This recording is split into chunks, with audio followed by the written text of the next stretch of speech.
Simpleng lutong bahay pero talagang hindi mo pagsasawaan dahil napakasarap.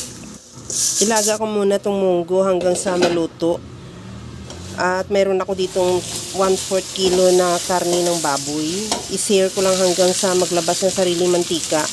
At igisa ko na rin yung bawang. Igisa ko na rin yung sibuyas. Ihalo lang hanggang sa maglabas ng aroma at isabay ko na rin yung karne ng baboy igisa at maglagay na rin ako ng kamatis.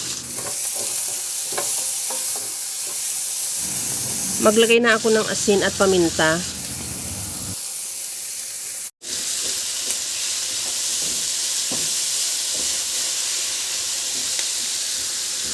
Okay na rin tong kamatis, ilagay ko na yung nilaga nating munggo. Kahit hindi pa siya luto, isabay na natin magpalambot sa ating karni para makatipid tayo sa gaas.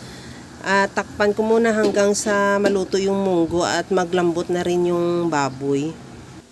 Ilagay ko na yung kalabasa. Takpan ko ulit hanggang sa maluto yung kalabasa at isunod ko na rin ilagay yung hipon. Bali mga 100 grams lang na hipon yan at ilagay ko na rin yung siling green at maglagay din ako ng kunting sitaw.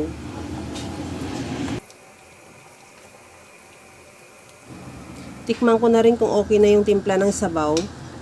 Maglagay na rin ako ng liquid seasoning. Kahit anong seasoning available sa iyo pwede. Pwede na rin yung patis o kaya asin o kaya mga granules seasoning. Ilagay ko na rin yung malunggay. Kahit anong leafy vegetables merong available ka dyan, pwede. Pwede rin yung alugbati o kaya kangkong or pichay. At kunting halo lang hanggang sa maluto yung malunggay at okay na yan. Ready to serve na yung ating napakasarap na ginisang munggo with pork and hipon.